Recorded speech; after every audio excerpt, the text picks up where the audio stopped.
Now at 10, Miami, Oklahoma residents worked together today on a cleanup effort in areas around their town. We'll take you there for a close-up look. Plus, racers from around the 4 states came together to drive for a good cause. And the Neosho Fish Hatchery celebrated a big milestone with the community. The 4 states' most watched news starts now. A local group of community members gathered together to clean the very place they reside. Thanks for joining us tonight. I'm Cale Chapman. After a Facebook post called for people to help clean and pick up dirt in Miami, a group of church members and residents answered that call. Got together with a Facebook page out of Miami, seeing they was cleaning up the town of Miami, so New Beginnings Life Church got together, and I got a bunch of friends from church. So after church, we came out here and gathered with some other people to clean up the community. Louis says the community needed the cleaning. Well, we know the community has a lot of garbage in it, and a lot of things need cleaned up. We figured we'd start with the community, and we're also wanting to help people if they got garbage in their lives. Another member of the cleanup says they hope to engage in more community cleanups. I feel like as the word gets out that there's a group of people that want to do it, I'm sure there are going to be different streets all over the city of Miami that people are going to say, hey, can you come to our street? Hey, can you come to our street? And hopefully what it does is it starts a fire in the people in the community to begin to do the same thing. And so therefore you can take care of your own street, you know? Jennings hopes for a clean Miami. Hopefully when we're done, the sides of these roads right here are going to look beautiful because it's just going to be green grass. Reporting in Miami, Shagun Bamdele, KOAM News. Over 50 people showed up to help clean. The Neosho National Fish Hatchery hosted their annual open house event today. The open house was a bit more special though this year, as this year marks the hatchery's 135th year of operation. The event celebrated the hatchery's history with live music, hot dogs, chalk art, free tree seedlings, and a special fire truck appearance. Today is our open house. We have this every year, and this event basically kicks off our event for the year. We have several events here at the hatchery during the year, and our open house is just a way to open the door. It says, here we go again. It's a new season, and just a fun way to kick off our year. The hatchery was joined by several organizations from around the 4 states. And today was the final day of the Circuit Drag and Drive event hosted by the Mocan Dragway. The competition went for 3 days as drivers raced over 200 miles. And the competition featured streetcars from all over the 4-state area. The event tallied over 120 pre-entries. Competing drivers had to make the drive successfully without the help of support vehicles. Proceeds from the event stayed in the area and went to the Northwest Arkansas Children's Shelter. Meteorologist Sam Lane joins us now for a first look at the weather. And it was a little bit on the windy side today, but at least we had the sunshine. Big storm system that hit us yesterday is now pulling up into the Great Lakes area, spitting some snow as far south as southeastern Iowa. Look at the spin on this thing in southern Wisconsin. Now our attention turns to the west coast as the next storm system is coming on shore, but that's going to take a few days before it gets here, so let's enjoy it while we can. We made it up to 64 today after starting out at 41. Normals was 69 and 47, so we were below normal today.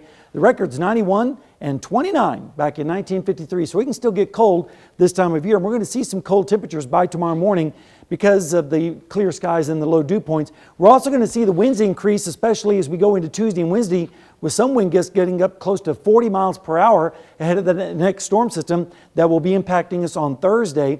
Mostly sunny tomorrow, Tuesday morning showers, windy on Wednesday, and there's those thunderstorms on Thursday, and I'll tell you more about that in just a little bit.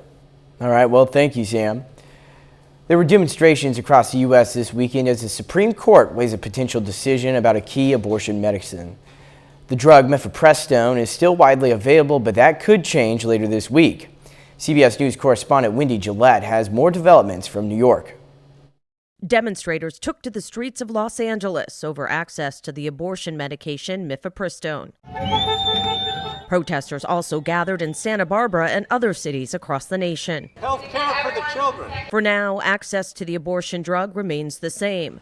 The Supreme Court temporarily blocked a ruling by a Texas federal judge suspending FDA approval of the drug until Wednesday, while justices decide if they'll consider the case. Last week, an appeals court paused the Texas order but also enacted limits, including halting mail delivery, shortening the time frame for use, and requiring multiple doctor's visits. We are strong when we are together. Vice President Kamala Harris spoke at the rally in Los Angeles. When you attack the rights of women in America, you are attacking America. Anti-abortion advocates say the FDA did not properly consider how the medication would affect the long-term health of teenage girls. Everyone can understand and support the need to protect women's health and safety. Pro-abortion rights demonstrators counter that the drug has been available for more than 20 years and is safe. It's not about abortion. It's about control. It's about control of women's bodies. The drug is used for about half of the abortions in the U.S. Wendy Gillette, CBS News, New York. The Department of Justice had urged the Supreme Court to intervene and pause parts of the appeals court ruling, warning of sweeping consequences for the pharmaceutical industry, women who need access to the drug, and the FDA. Coming up, gun violence claims more lives in shootings in Louisville, Kentucky and Dadeville, Alabama. Plus, the Virginia Tech community comes together to remember those they lost 16 years ago. 4 people were killed and several suffered injuries in a shooting at a teenager's birthday party in Alabama last night. There was also a deadly weekend shooting at a park in Louisville, Kentucky, a city still mourning last week's mass shooting at a bank. CBS News correspondent Christian Benavidez reports from Miami. Authorities say 4 people were killed when gunfire broke out Saturday night in the small Alabama city of Dadeville. There were 4 lives tragically lost in this incident, and there's been a multitude of injuries. We can also confirm that it was tied to a birthday party. Sergeant Jeremy Burkett of the Alabama Law Enforcement Agency said the shooting started around 10:30 p.m. Investigators spent Sunday gathering evidence at the dance studio where the party was being held. We're going to continue to work through in a very methodical way to go through this scene, to look at the facts, and ensure that justice is brought to bear for the families. Dadeville is a small city of about 3,200 residents northeast of Montgomery, and the mayor said the violence came as a shock. We never had anything like this happen here in my whole 73 years. This weekend also saw deadly gun violence in Louisville, Kentucky, where 2 men were killed and 4 other people wounded. Police say an unidentified suspect fired into a crowd of hundreds in a park Saturday night. It follows Monday's mass shooting at a downtown Louisville bank. On Monday, we lost 5 of our fellow citizens to a horrific act of workplace gun violence. 5 days later, we're at another scene of a reckless act of gun violence. In a new CBS News poll, Americans report feeling frustrated over the political gun debate, with nearly 2/3 ranking gun violence as a very important issue. Christian Benavidez, CBS News. As those communities in Alabama and Kentucky begin to recover and mourn, another community takes time to remember those they lost to gun violence. It's been 16 years since the shooting tragedy at Virginia Tech, and each year people come together to remember those that we lost with messages, flowers, and moments of silence. April 16, 2007, it's a day Hokies will never forget. Heartfelt messages, flowers, and moments of silence. That's how people gathered to remember those who were killed. It's tough to come up with words to really describe other than, just the pain and heartbreak, of such a senseless tragedy. 16 years ago, a gunman opened fire and killed 32 students and staff on the campus of Virginia Tech. Butch Pegram remembers that day like it was yesterday. That morning, he skipped class to finish a paper. It's really emotional for me because I could have been here. I was supposed to have been here. I was scheduled to be on campus that morning. Pegram was one of hundreds who came together for a day of remembrance. As hard as it is, we're not going to leave them behind. We're going to keep them in our thoughts. Christina Hesser helps put together the wreaths and flower arrangements. She says every year students volunteer, including certain flowers that they liked or certain colors. again, it's just a way for us to show our appreciation and for their families to know that we're not forgetting about them. This day gives current, past, and future Hokies time to reflect. We're here to remember. We're here not to forget. We're here to honor. We're here to educate ourselves as well and remind ourselves that this is still an ongoing issue. Hokies say April 16th will never be an easy day, but they will continue to gather to make sure we never forget. Your family members are remembered, you know, and we care about them, and we want to always continue to celebrate them. A new CBS News poll shows America's parents have increasing concern over gun violence, and most report their kids voicing worries as well. Social pressures, bullies, academics, these are all things generations of American children have had to worry about. Today, their parents tell us another weighs on them the most too. The prospect of gun violence concerning among America's parents today is even higher than it was last summer. A little later, flooding in Minnesota is impacting businesses and homes. And we had a beautiful day across the area, a little bit on the windy side. I'll let you know when the winds are going to die down and what we can expect for the rest of the work week when we return.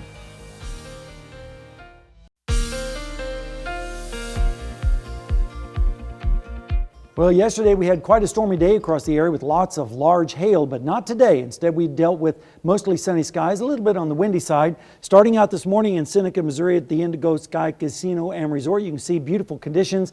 Then as we headed through the afternoon hours, the cumulus clouds started to develop, just a very few and far between, and now we're left with a beautiful sunset this evening, and cooler temperatures are on their way as we're going to have low dew points, clear skies, and light winds. That's going to allow the temperature to fall quite a bit. I wish we could say the allergies are falling. They're going to fall a little bit tomorrow, but still pretty bad, 10.8. Most of that is ash, alder, and birch tree pollen. And taking a look at the radar right now, it is all clear, but that is not going to be the case as we go through Tuesday morning, and then a better chance of storms on Thursday. Temperatures right now are already down into the 40s up to the north and west in Iola, Parsons, Chanute, and Yates Center, all in the 40s. 50s elsewhere, 56 in Jay, 58 down in Anderson. Dew points are very low, so it's extremely dry out there. Dew points are in the 20s up towards the north, mid-20s down to the south, and that's what's going to allow the temperature to drop quite a bit. You can see the planet Venus right there in the sky cam, 50 degrees right now in Joplin, west wind at 8. Dew point is 24, and the humidity is at 36%. In Pittsburgh, it's already down to 49. Calm wind and the dew point at 25, so gives us a low humidity of 38%. What's also low is going to be the rain chances over the next 24 hours, but then as we go into Tuesday morning, that's when we start to see them pick up just a little bit into about the 20% range, especially on Tuesday morning. Rainfall amounts with that system are going to be on the low side, generally around a tenth or 2 at the most. Most places will get just a little bit to settle the dust, and that's about it. We have to wait till Thursday before the bigger storm system starts to arrive. Temperatures tonight are going to be very chilly, especially up towards the north where it could be freezing in Garnett and Iola by morning. 34 in Fort Scott, 34 also in Pittsburgh, upper 30s down to the south in Oklahoma, but still quite chilly. Then tomorrow, mostly sunny skies with temperatures in the upper 60s to lower 70s, south winds picking up, and then as we go into Monday night into Tuesday morning, that's when we'll see the showers develop across our area with lows in the 50s, 40s up to the north, and then Tuesday afternoon, breezy with south winds and highs in the mid 70s, upper 70s out towards the west. And then as we go into Wednesday morning, cloudiness with temperatures in the 60s across the area and a little bit more moist out there.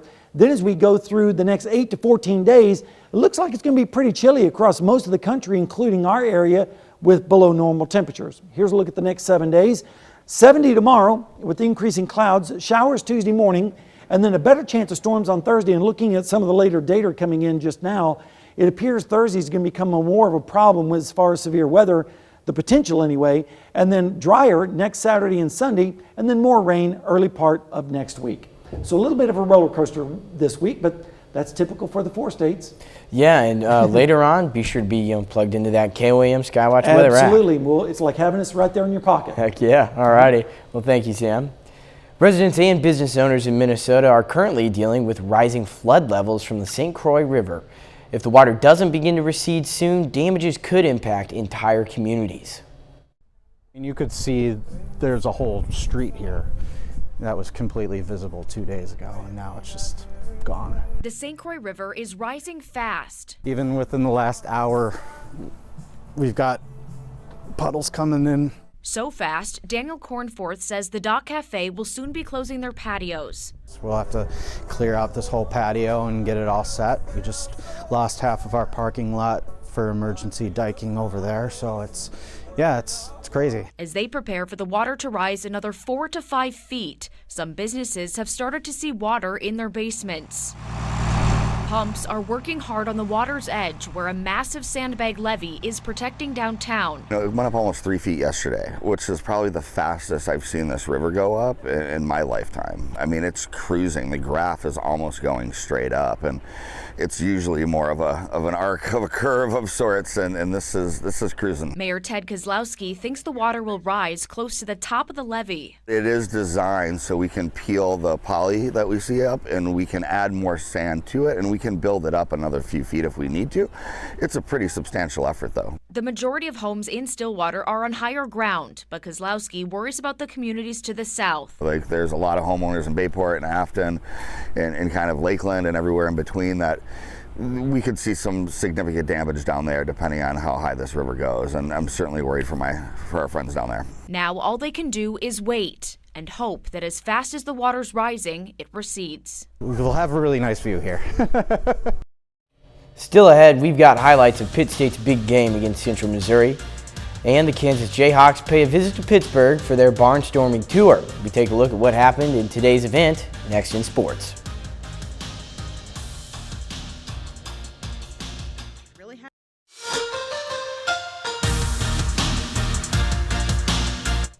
The Kansas Jayhawks men's basketball team made an appearance in Pittsburgh. Sunday was part of their barnstorming tour.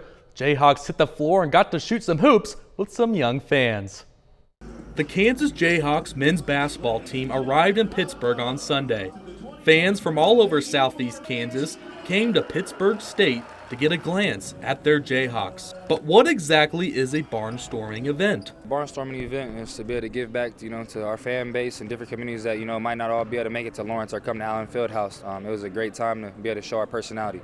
Young Jayhawk fans got a chance to share the same court as their favorite players, whether it was a dribbling competition, shooting baskets, signing autographs, or even asking players some personal questions.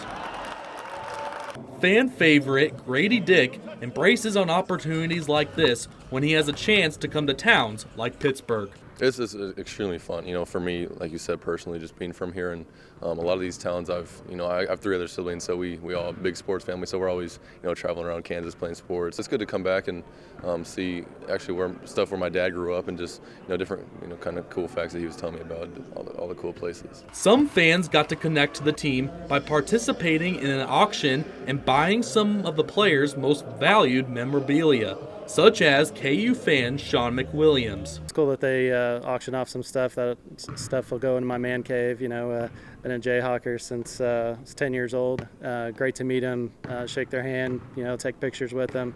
But my kids will remember that for a long time. Something fans will never forget, even if that means losing a 3-point competition to Pitt State head coach and KU legend Jeff Boschee. I was giving it to the OG. I might have let it slip a little. In Pittsburgh, KOAM News Now. And today was the final stop for the KU Barnstorming Tour. Jayhawks made stops in Dodge City and Wichita earlier this week. Coming into today, the Pittsburgh State Gorillas have a chance to take over first place in the MIAA standings with a win over Central Missouri. Meanwhile, Missouri Southern is staying really close to the pack and can take over first place today with a win and a Central Missouri loss. We'll start things off in Pittsburgh, Gorillas and the Mules. Top of the second, Tanner Leslie on the mound for Pittsburgh State. Blows the fastball right by the hitter for the strikeout to end the inning. So to the top of the fourth now, Brennan Van Brusen for UCM hits this a mile deep to left field. High winds will keep the ball in the ballpark. Jake Grauberger has some trouble out there in left field. It's a 2-run double. Mules take an early 2-0 lead. Bottom of the fourth, same score. Brevin Lee up with the bases loaded. He hits a sac fly to center field. Now it'll be a 2-1 ball game. Pitt State tries to rally a comeback, but just wasn't enough. Mules beat the Gorillas 7-5. Central Missouri wins the series. Flipping over to Joplin, the Missouri Southern Lions are trying to keep pace with Central Missouri. Lions sweep Newman today, winning 16-12. Big day for Drew Davis. He goes 3 for 5 with a 2-run triple. He also finishes the game with 5 RBIs. Henry Kuziak was the only Lion to homer in this game. He goes 3 for 5 with 2 RBIs. Missouri Southern will be back at Tuesday when they host Washburn. The St. Louis Cardinals are on the diamond today, trying to avoid being swept by the Pirates. 6th inning, Cards down 3-1. Lars Nootbaar leaves the building with a 2-run bomb. Game is now tied 3-3. 10th inning, Cardinals down 4-3. Nolan Gorman sends a rocket down the right field line, but hold your horses. It's just a ground rule double. So the game is tied 4-4. Later in the inning, Tommy Edmonds says, "Let's go home." Base hit, RBI single, walk it off. Cardinals win 5-4 in 10 innings and avoid the sweep. Royals hosting the Atlanta Braves in Kansas City, top of the 4th, 3-1 Braves. Ozzie Albies makes that 4-1 real quick. Solo home run, long gone into the bullpen.